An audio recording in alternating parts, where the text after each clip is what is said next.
하나님의 말씀 마태복음 18장 3절에는 이와 같은 말씀이 있지요. 내가 진정으로 너희에게 말한다.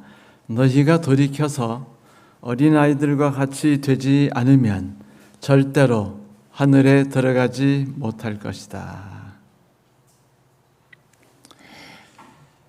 인정받는다는 것, 성공한다는 것, 그리고 더 높은 자리를 차지하게 된다는 것, 그것은 생각만 해도 우리의 가슴을 벅차게 만드는 것입니다.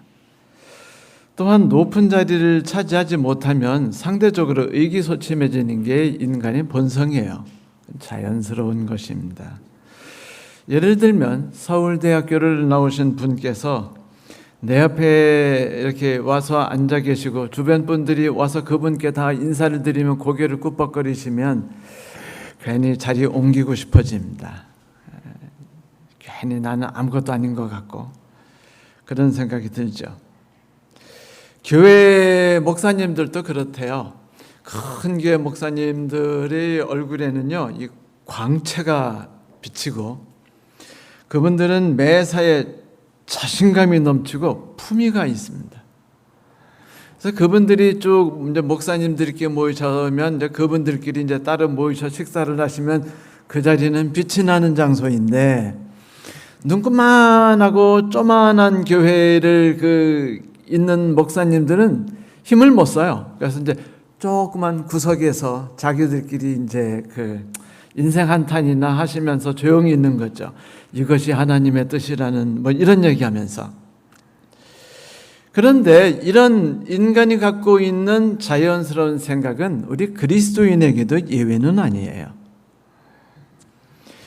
사회적 현상이 교회 밖이든 교회 아니든 동일하게 일어나고 있죠. 우리도 내 가치를 인정받는 거 좋아하거든요. 그리고 조금 더 대접받으면은 행복해요. 좀 더 높은 자리에 앉는 것에 관심이 없지 않습니다. 하지만 이 세상에서 어찌 그리스도인들이 혹은 예수님의 제자들이 높은 자리를 차지할 수가 있겠습니까?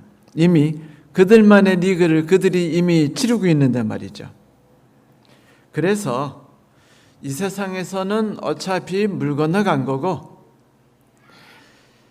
이 세상에서 희망을 갖지 않은 분들이 이제 또 다른 희망을 품고 있는 게 저 하늘이에요. 그래서 우리는 이런 찬미를 부르죠. 죄 많은 이 세상은 내 집 아니네. 내 모든 보화는 저 하늘에 있네. 이렇게 노래 부르고 나면은요, 괜히 기분이 상쾌해져요. 우리는 이 땅에서 좋은 자리 차지하지 못했지만 걱정 마요. 너네들 인생은 여기가 끝이고 우리 인생은 이제부터 시작이야. 라는 생각을 우리는 하게 되죠. 하늘에 가면 너네들은 쪽도 못 쓰고 우리는 길을 펴고 살고. 제자들이 이러면서 그 힘든 세상을 살아가고 있었는데 이런 순박 한편으로 조금 순박한 듯 보이는 제자들이 항상 외치는 말, 그래 우리 힘내자. 하늘나라 가면 우리가 다 함께 행복하게 살 수 있을 거야 라는 이런 정신들이 하루아침에 다 깨져나갔어요. 왜 깨져나갔을까요? 예수님이 편을 가르셨기 때문입니다. 그들 생각에 기분이 나빴죠. 베드로, 요한, 야고보 왜 걔들만 데리고 산에 올라가시죠? 우리는 인간이 아니고 걔네들은 인간님들이신가요? 아주 기분이 나빴어요. 그때부터 이 제자들 사이에 어떤 일이 시작됐냐면 천국에 가면 누가 더 높은 자리를 차지할 수 있을까에 대한 생각들이 그들의 마음을 채우기 시작했어요. 그리고 그때부터 슬슬 경쟁이 시작된 겁니다. 이제 베드로, 야고보, 요한 내려와서 얼마나 기고만장했겠어요. 나머지 제자들이 얼마나 재수가 없었겠어요. 그래서 그들이 맨날 모이면 누가 하늘에서 더 높은 자리를 차지할까에 대해서 이야기 시작한 거예요. 최소한 나는 내 가치를 인정받고 싶단 말이야 라고요. 물론 이제 이렇게 이야기를 했겠죠. 빌립 할 말 많아요. 너희들 다 누구 덕에 지금 이 예수님 제자된겨? 나 아니야 나? 알아서 모셔라고 말했겠죠. 마태 또한 이렇게 말했겠죠. 너희들은 정부서 일해본 경험이 없잖아. 그런 큰 자리에 들어가는 것은 그냥 아무렇게 경험 없이 신조 멋진 거 하나 있다고 되는 게 아니야. 오랜 준비를 해야 하는데 나는 그것을 했으니까 나는 적합한 사람으로 하늘에서 일할 수 있을 거야. 야고보 요한이 말했죠. 그래도 가문이 뛰어나야 지지도 받고 품위도 있고 품격 있게 모든 나라를 움직이는 거야. 봐, 나 요한과 야고보 우린 예수님 친척 아니야. 사돈의 발촌. 우리는 벌써 명문 가문을 이루고 있고 하늘에서 우리는 대단한 일을 할 수 있어라고 실제 그들은 그렇게 살았어요. 여러분, 베드로는 뭐라고 말했을까요? 이렇게 말했겠죠. 천국은 침노하는 자 거야. 봐, 나 너희들이 침노하지 않고 머뭇거리고 있을 때 나는 과감하게 나는 과감하게 물에 뛰어들었고 실수는 했지만 과감하게 예수님도 세금 내야죠 이런 얘기도 했고. 그렇지 않아? 적극성이 없는 사람이 어떻게 하늘에서 국무총리를 할 수 있겠어? 물론 가룟 유다 당연히 말했겠죠. 내가 재정관리를 잘하지 않았으면 우리 예수님 제자라는 이 팀 벌써 뿔뿔이 나가서 흩어졌을 거야 라고 말했을 겁니다. 결국 지들끼리 다퉈봤자 답이 없는 거예요. 그렇죠? 그래서 예수님의 제자들이 성질도 나고 기분도 나쁘고 또 저 녀석들을 깔아뭉개기도 쉽고 해서 예수님께 찾아갔어요. 예수님, 천국에 가면 말입니다. 그 총리 되신 자리 있죠? 우리 가운데 누구를 쓰실 겁니까? 라고 질문했어요. 누구를 최고의 자리에 오르실 것이죠? 다시 말해서 하늘에 가면 누가 최고의 자리에 합당하고 예수님께서 그 사람 점 찍어 두셨는지 좀 미리 알려달라는 겁니다. 성도 여러분, 예수님이 이제 답하실 때 가까이 오셨죠. 그런데 예수님 답을 듣기 전에 한번 생각해 보세요. 도끼는 객기는 아닙니까? 이 옛날 조선시대에도 한 세력이 다 해먹었으면은요, 다음 세력이 어떻게 세력을 합쳐가지고 이전 세력을 다 쓸어내고 부정을 저질렀네, 악했네, 나라에 매국 짓을 했네라고 다 쓸어버리고서 지들이 차지하고 뭐라 그래요? 같이 나눠 먹어야지. 너네 시대는 끝났고 이젠 우리 시대야라고 말하지 않았습니까? 그게 수천 년 동안 우리나라에서 계속 번복됐어요. 지금도.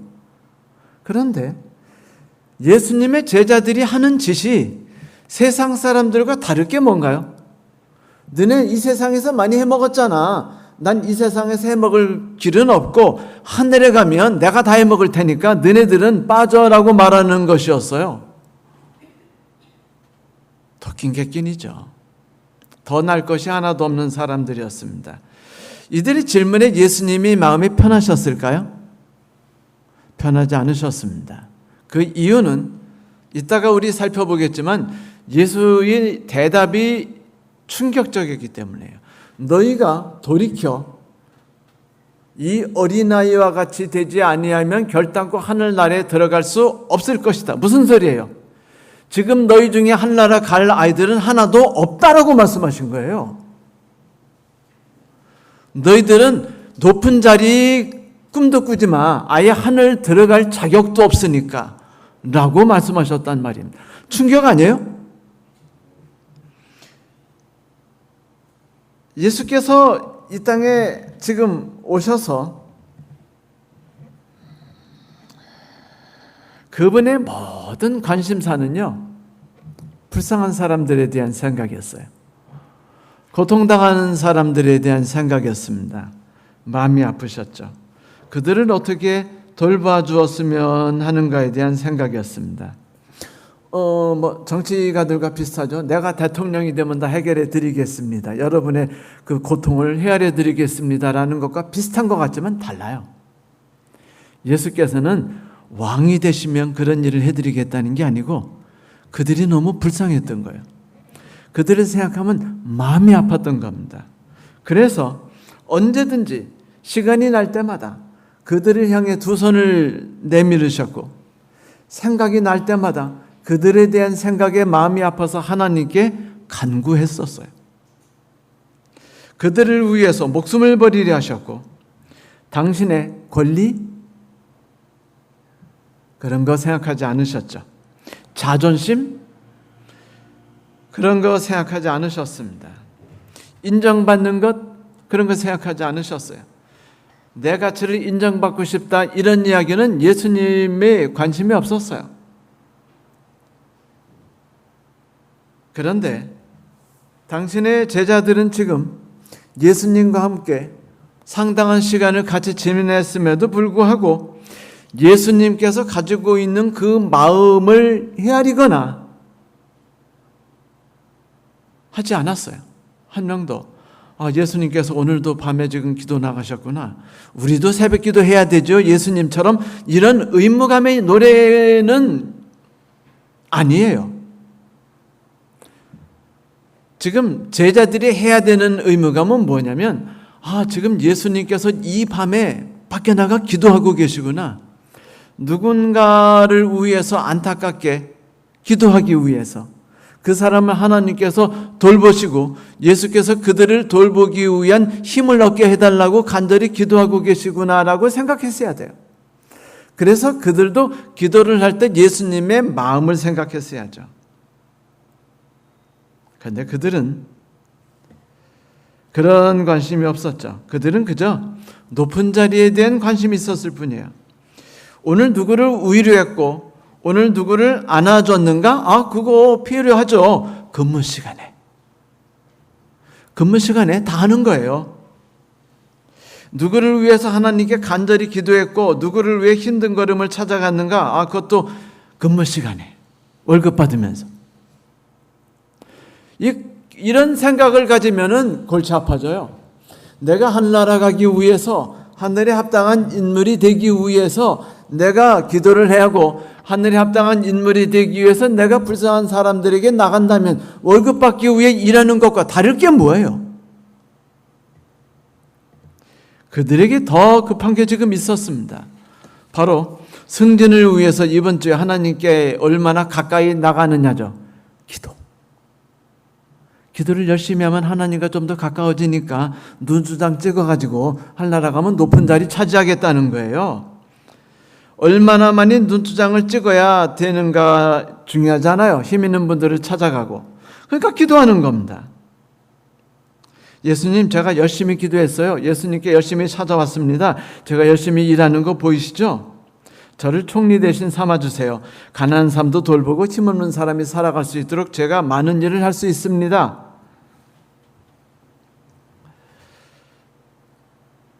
이런 이야기를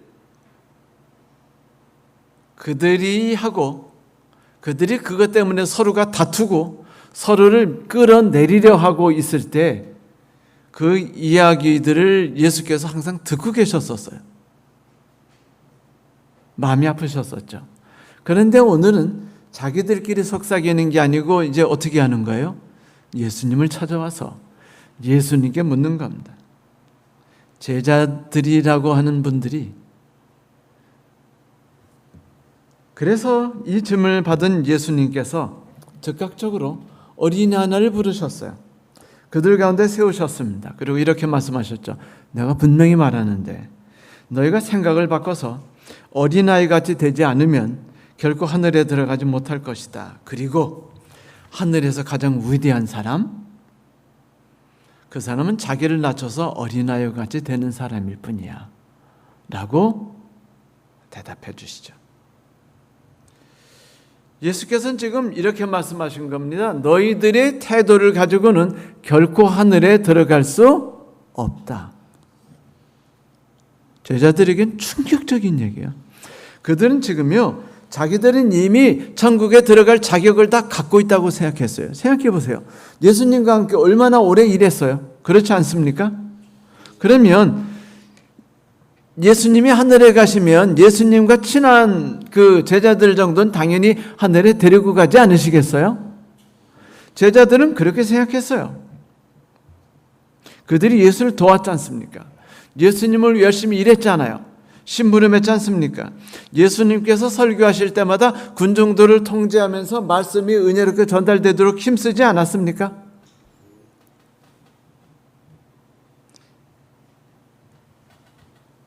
그래서 그들에게 궁금한 건 내가 과연 하늘에 갈 수 있는가가 아니었어요. 그들에게 궁금한 건 천국에 올라가서 내가 내 가치를 얼마나 인정받을 수 있는가였습니다. 얼마나 높은 자리를 차지하느냐였죠. 이 땅에서 보상받지 못했으니 내가 뒤집어버린 새 세상에서는 한 방 크게 해먹겠다는 겁니다. 그래서 예수께서 하신 말씀이 바로 돌이켜라는 말이었어요. 어린아이와 같이 되라라였습니다. 이것은 행동의 변화가 아니에요.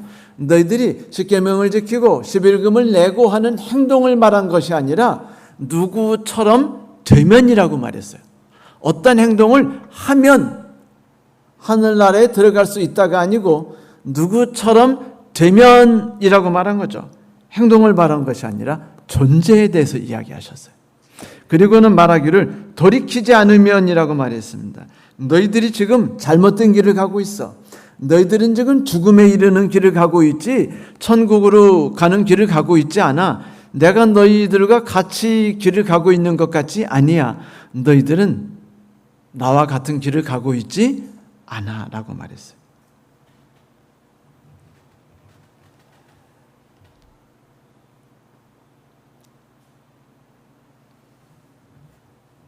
예수께서 이 땅에 내려오신 목적은 사람들에 대해서 그들에 대한 관심 때문이었죠. 타인에 대한 관심이었습니다. 사람들이 자기 영혼에 대한 희망을 품을 수 있도록 해주기 위해서였어요. 희망을 잃고 살아가는 사람들에게 더 나은 삶에 대한 희망과 희망을 안고 달려갈 용기를 주기 위해서였죠. 하나님이 함께 하신다는 것. 그들의 마음을 하나님께 향할 수 있도록 해주시기 위함이었어요.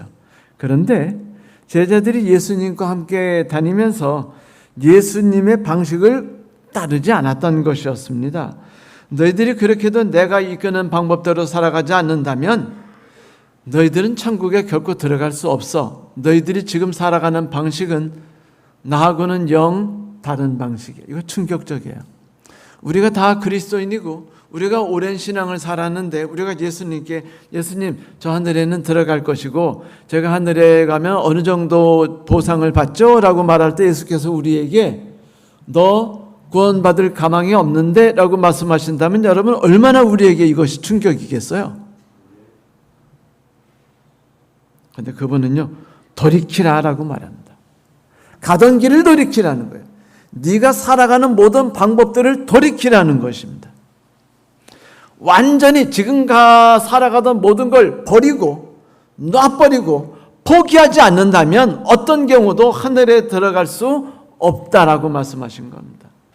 우리가 살아가는 방법들, 내가 지금까지 쌓아온 모든 것들, 쌓아온 재산, 집, 명예, 그리고 사람들과의 친분 이런 모든 거 버리는 게 쉬운가요? 어려워요. 왜냐고요? 우리가 어른이기 때문입니다. 여러분 어린아이와 같은 심정을 가지면이라고 말했는데 어린아이가 착한가요? 어른보다? 어린아이들이 어른들보다 순진한가요? 아니에요. 어린아이들 괴롭습니다. 욕심도 많고요. 아주 이기적이고요. 자기 기분대로 살아요. 부모 생각 하나도 안 해요. 그래서 밤에도 울어댑니다. 자기 먹이고 챙겨주지 않으면 내가 지금 울면 엄마가 얼마나 힘드실까에 대한 배려심 눈꼽만치도 없어. 얘들은 내키는 대로 살아요. 아이들이 착하다고요? 아이들 결코 착하지 않습니다. 딱 봐서 부모들을 이용할 수 있는 방법을 최대로 이용하는데 자꾸 밀어붙여보고 부모가 양보하면 양보할수록 더 밀어붙이는 것이 어린이들이라고 심리학자들이 이야기했어요. 아주 간교하고 아주 교활하며 아주 무서운 아이들이라고요. 그러니 어린아이처럼 되면이라는 게 어린아이처럼 착하고 선하게 살고 순진하게 살라는 뜻이 아닙니다. 이건 지금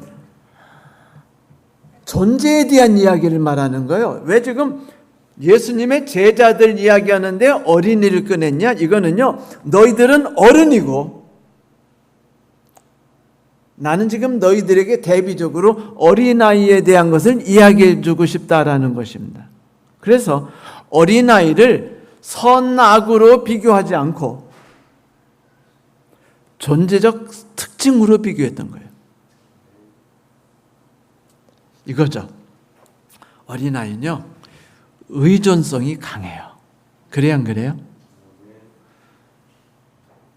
그들 힘으로 이 세상 살아갈 수 있어요, 없어요? 없어요. 네, 그들은 힘이 약해요. 세상 경험이 없습니다. 신체 조건도 충분하리만큼 그렇게 잘 아직 제대로 돼 있지 않아요. 부모님 도움 없이는 응아도 제대로 못 사요. 자기가 싼 옷 갈아입을 줄도 모릅니다. 얘들이 어린이들이에요. 어린이들은요, 제 힘으로 만마를 먹을 수 없어요. 어린이들은요, 위험으로부터 자기를 보호할 수 없어요. 텔레비 선전에 이런 말이 있더군요. 어린아이가 개가 자기 음식 먹으려니까 막 잡는 거 보면서 나는 어릴 때 개로부터 내 먹을 것을 쟁취해 보호했으며 라는 그 선전이 있었는데, 어린이는 그럴 능력이 없습니다. 결단코 스스로 생존할 능력이 없어요. 어린아이들은 그 사실을 본능적으로 잘 압니다. 그래서 그들은요, 남을 의지하는 거예요. 자기를 보호할 일을 의지합니다. 아빠의 손가락을 꼭 잡고요, 엄마의 눈동자를 뚫어지게 쳐다봐요. 그들이 잠에서 깨어났을 때 아버지와 어머니가 위에서 내려다보지 않으면 울먹거립니다. 그래서 어린아이들은요, 자기를 돌보는 이에 대한 강력한 신뢰심을 보여요. 그게 생존의 유일한 길이거든요. 강력한 신뢰심. 본능적으로 부모를 신뢰합니다. 부모를 본능적으로 의지해요. 어린아이들은 부모가 그들의 모든 필요를 채울 것에 대해서 결코 의심하지 않습니다. 울면 먹을 것이 와요. 그래서 그들은요, 밥을 해 먹으려고 하지 않아요. 그냥 울 뿐입니다. 그들의 행동의 모든 것은요, 내가 무엇을 하는 것이 아니라 엄마와 아빠가 내 옆에 오도록만 하면 되는 거예요. 그러면 배가 고프든, 그 다음에 여기가 축축하고 안 좋고 냄새가 나고 기분이 나쁘든, 개가 괴롭히든, 어떤 경우도 모든 일은 다 해결되는 거예요. 그러므로 그들은요, 주변의 환경이 어떤지를 신경 쓰지 않습니다. 그들의 관심은 어머니죠. 울면 돼요. 필요한 것이 있으면 울고요, 먹을 것이 필요해도 울고요. 아니면 어머니에게 달려가면 되죠. 그리고 어린아이 특징이 뭔지 아세요? 부모님께 의지하는 걸 부끄러워하지 않습니다. 절대로 부끄러워하지 않아요. 반면에 여러분, 어른은 어떤가요? 어른은요, 남을 의존하고 내 힘으로 뭔가 하지 않는 사람들을 우리가 뭐라고 불러야 돼요?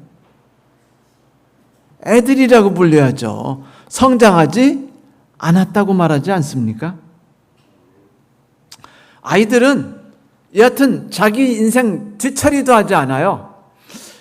재미난 얘기가 있는데, 아빠가 아이들이 놀던 장난감을 치우는데 뭐라고 욕할 수도 없는데, 이 아이들이 막 놀 때는 장난감을 막 산더미처럼 쌓아놓고 놀다가 그 다음에 어떡하죠?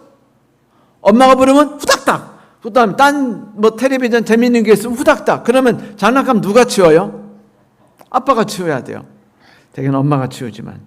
근데 이제 그날 아빠가 엄청난 장난감을 치우다가 갑자기 일어나서 저 부엌에는 아내에게 소리를 질렀습니다. 여보, 결혼해서 살다 보니까 성경 고린도전서에 내가 장성한 사람에 대해서 어린아이의 일을 버렸노라라는 말이 무슨 일인지 완전히 깨달았어.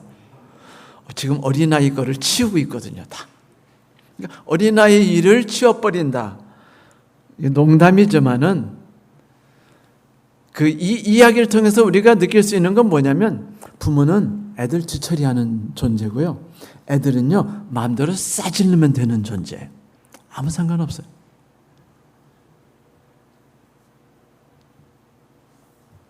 이게 어린아이가 누군가에 대한 것입니다. 어른은요 자기 힘으로 뭔가를 이루지 않으면 불안합니다. 무언가 내가 하지 않으면 어려워요. 그래서 강박관념이 있어요. 하나님께 모든 걸 맡긴다고요? 어른들에겐 그건 사실 불가능합니다. 남을 무조건 믿고 의지하는 건 자기 인생을 망치는 행동이라고 우리는 배워왔어요. 그렇지 않습니까? 그래서 내 인생을 남께 쉽게 맡기는 사람을 우리는 어른이라고 부를 수 없는 거예요. 우리는 그런 사람을 어리석다고 말하거나 무책임하다고 말해요. 혹은 마마보이라고도 말하죠. 이것이 어른과 어린이의 본질적 차이인 겁니다. 어린이보다 어른이 더 타락했기 때문에, 어린이보다 어른이 세상의 악에 더 오염됐기 때문에 어린이를 닮아야 된다고 말하는 게 아니에요. 이 험한 세상을 내 힘으로 통과하는 것이 어른의 덕이라고 생각하는 어른의 정신에 대해서 예수께서 지금 말씀하고 계신 겁니다. 여러분, 시편 23편의 노래는 어른들을 향한 시입니까? 아이들에 대한 시입니까? 아이들 얘기예요. 뭐래요? 여호와는 목자래요. 그래서 먹을 거 주신답니다. 쉴 만한 물가로 인도하신답니다. 잠 잘 재워주신대요. 그래가지고 나는요, 내가 사망의 음침한 골짜기를 가든 뭘 하든 신경 쓰지 않아요. 뭐만 있으면 다 되기 때문에. 근데 목자만 있으면 되기 때문에 마치 누구와 같아요? 어린아이와 같습니다. 환경에 신경을 쓰지 않아요. 누군가만 신뢰할 뿐입니다. 여호와는 나의 목자시니 내게 부족함이 없으리로다. 그가 나를 푸른 초장에 누이시며 쉴 만한 물가로 인도하시는도다. 내 영혼을 소생시키시고 자기 이름을 위하여 의의 길로 인도하시는도다. 모든 얘기를 보면은 자기의 인생 이야기를 하고 있는데, 우리 어른들은 이렇게 이야기해요. 내가 이렇게 했다. 내가 저럴 때 저렇게 했지. 이렇게 이야기하는데, 지금 시편 23편을 쓴 사람은 뭐라고 말합니까? 목자가라고 얘기해. 마치 어린아이들이 어릴 때 뭐라고 말해요? 우리 아빠가, 우리 오빠가, 우리 형이라고 말하는 것과 똑같아요. 저 초등학교 3학년 때 친구들한테 얻어맞고 울면서 집에 갔을 때 우리 형이 쫓아와서 그 선생님 있는 데서 저를 때린 애를 개패듭했어요. 먼저 털듯이. 그 다음에 제가 1년 동안 아주 행복하게 살았어요. 그 다음에 저는 무슨 생각만 하는지 아세요? 우리 형. 인생에 다 필요 없어요. 뭐만 있으면 돼요? 우리 형만 있어요. 우린 이런 아이들을요, 마마보이라고 부릅니다. 어른들은. 그러나 지금 다윗은요, 내가 어린아이라고 불리는 것을 전혀 부끄러워하지 않고 있어요. 그래서 다윗의 모든 생각은 정치를 어떻게 풀어갈까? 경제를 어떻게 풀어갈까? 저놈의 자식 새끼들은 어떻게 키워줘야지? 재형저축 부금을 내가 언제부터 부여줘야 하며 이런 얘기밖에 생각이 안 나는 겁니다. 내가 할 일들만 생각나요. 몇 살에 돈을 어떻게 모아야 되는지, 결혼을 어떻게 해야 되는지, 그 다음에 자식을 어떻게 키워야 되는지, 그 다음에 어떻게 승진해서 내가 얼마큼 몇 살에 어느 정도 위치에 존재해야 되는지, 그래서 안락한 삶을 살아야 되는 이런 생각밖에 안 나요. 그런데 양은 무슨 생각밖에 없었어요? 목자 생각밖에 없었습니다. 마치 우리 아들이, 지금 우리 아들 말고 우리 아들 어렸을 때는요, 아마 그때 이야기한 이야기를 지금은 수치스러워하겠지만 이렇게 말했어요. 우리 아빠가 최고라고요.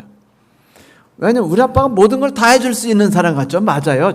걔에 대해서만큼은 해줄 수 있는 게 부모니까요. 이게 어린아이예요. 그런데 지금 예수의 제자들은 그렇지 않았습니다.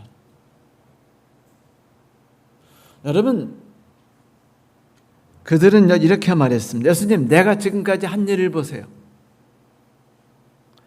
어린아이는 내가 지금까지 한 일을 보세요라고 말하지 않아요. 그냥 우리 아빠가 최고야죠. 그런데 어른은요, 본능적으로 내가 지금까지 한 일을 보세요라고 말합니다. 내가 한 일을 생각해요. 그래서 억울해요. 그래서 서운합니다. 그래서 뿌듯해요. 그래서 즐겁죠.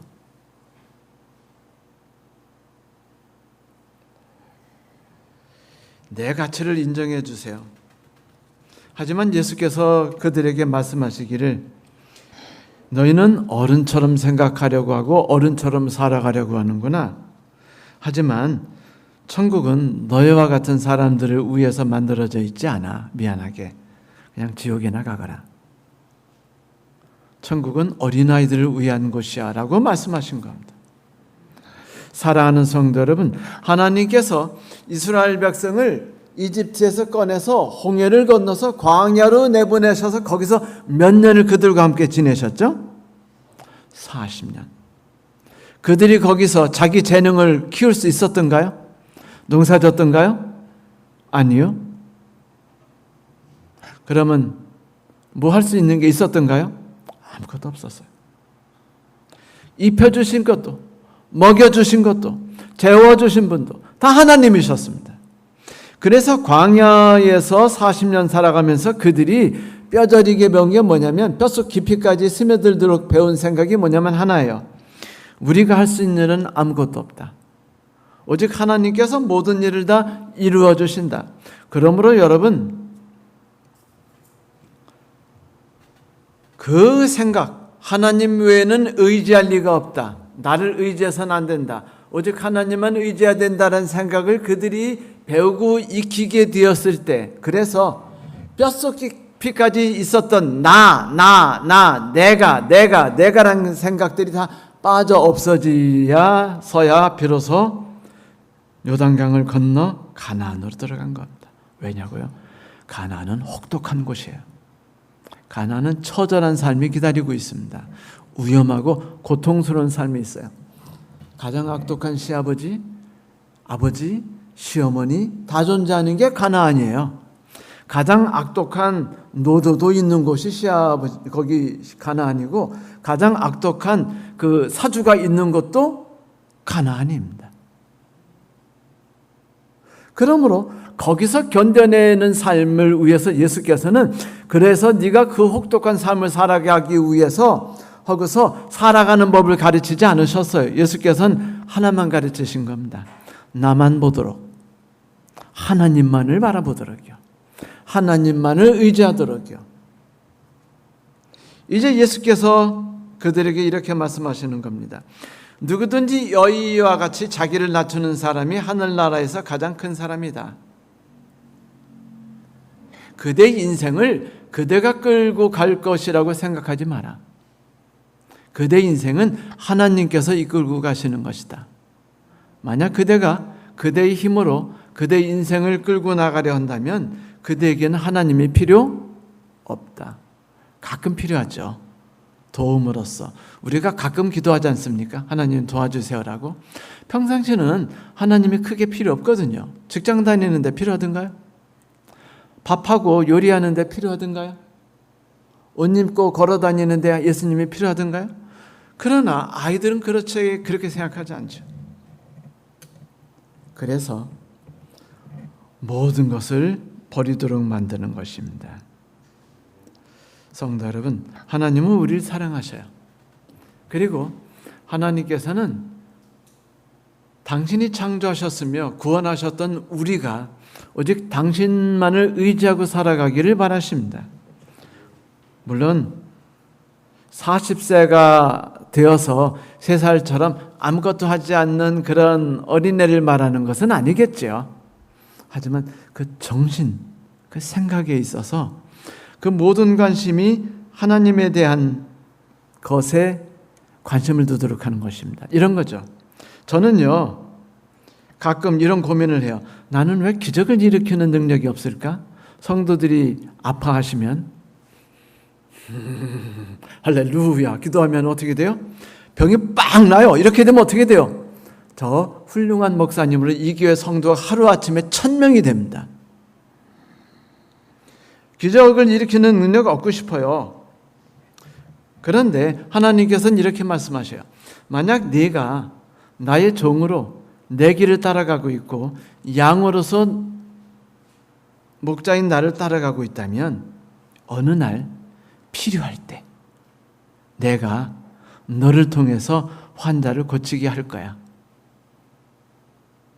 네, 내가 원할 때 환자는 못 고치지만 하나님이 원하실 때 우리는 죽은 사람도 살릴 수 있게 할 수 있다는 것이죠. 높은 자리를 앉고 싶죠? 맞아요. 하나님께서 뜻과 계획이 있으실 때 하나님이 높은 자리에 앉혀주실 것이라고 생각하면은 주변 사람들이 무책임한 놈이라고 말씀하시겠죠. 하지만 예수께서는 우리에게 그렇게 이야기하십니다. 돌이켜 어린아이와 같지 않으면 이라고 말하는 건 하나예요. 관심을 어디에 둘 것이냐입니다. 어떤 분이 그 침상에서 죽어가고 계셨고 목사님이 그분을 찾아오셨어요. 이제 위로의 말을 하고 기도하시는데 이분이 그 목사님께 물었습니다. 목사님, 하늘은 어떤 곳이죠? 그러니까 목사님 그 얘기 딱 듣더니 갑자기 당황하셨어요. 그래서 뭐라고 말할 길이 없었어요. 그래서 막 머뭇거리시는데 그때 문 밖에서 긁는 소리가 들렸습니다. 그래서 목사님이 무슨 소린가 하고 돌아볼 때 그 죽어가는 분이 이렇게 말씀을 우리 집 개쫑입니다. 얘 보고 내가 지금 아래층에서 앉아 있으라고 했는데 나 없이 혼자 있는 게 너무 싫어서 견딜 수가 없어 지금 2층 계단을 타고 2층으로 뛰어 올라온 거예요. 걔가 문 밖에서 지금 내 소리를 듣고 들으려고 지금 이러고 있는 겁니다. 그 아이는요, 이 방 안에 무엇이 있는지 아무 관심이 없어요. 그 아이는 지금 오직 나에 대해서만 관심이 있을 뿐입니다. 목사님, 하늘도 그런 거 아니겠습니까? 거기에 무엇이 있는가, 무엇을 할 수 있는가가 아니고 거기에 하나님이 계시기 때문에 그것 때문이 아닐까요? 개처럼 이라고 목사님께 이제 이 죽어가시는 분이 말씀을 드립니다. 이 이야기를 제가 읽고 나서 많은 생각을 하게 됐어요. 그래, 우리는 참 어른이 됐구나. 그래서 우리는 맨날 고민을 하지. 오늘 하루는 어떻게 할까? 돈은 어떻게 벌어야 되지? 어떻게 멋진 옷을 남편에게 입히하고 또 아내와 함께 이번에 어떤 멋있는 삶을 꾸며나갈까? 이런 생각들을 하고 살아가지만은 그 생각은 우리에게 이런 진실을 알려줄 뿐입니다. 우리는 어른이 되었다고요. 예수께서는 이제 우리에게 이렇게 말씀하십니다. 어른으로서 살아가는 그대들이시여. 그대들이 만약 어른으로서의 존재의 모든 것을 버리고 어린아이처럼 돌아서지 않는다면 하늘에 어떤 경우도 들어갈 수 없습니다. 오직 관심을 하나만 두십시오. 하나님, 그리고 예수님, 그분이 우리를 얼마나 사랑하셨는지, 우리를 매일매일 삶 가운데서 어떻게 이끄셨는지, 그러므로 어떤 삶 가운데서 하나님께서 내 삶을 인도하실 것을 두려워하지 않는 어린아이처럼 그런 삶을 살아가라고 예수께서 우리를 오늘 권하고 계십니다. 성도 여러분, 시편 23편을 한번 돌이켜서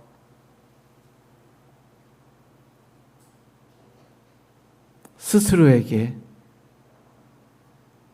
이야기를 해보세요. 여호와는 나의 목자시니, 이거를 내 어릴 때 생각을 하고 바꿔보는 겁니다. 우리 아빠, 우리 형, 우리 누나가 나에게 그런 삶이 아니었습니까? 그거를 한번 생각해 보신다면 이제 생각을 바꾸어서 여호와는 나의 목자시니를 다시 한번 우리가 읽어볼 수 있어요. 여호와는 나의 목자시니 내게 부족함이 없으리로다. 성도 여러분, 우리가 어린아이가 되기를 소망합니다. 예수님의 제자들에게 예수께서 권하셨던 것처럼요. 지금까지 살아가던 방식 모두 버리세요. 그래서 지금까지 두려워했던 모든 것도 다 버리십시오.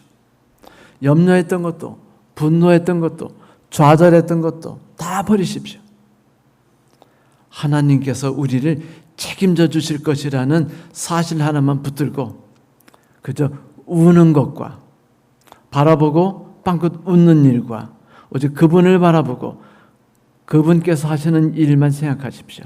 그러한다면 예수님께서 제자들에게 하신 모든 말씀들이 우리의 삶 가운데서 온전히 이루어질 것입니다. 감사합니다.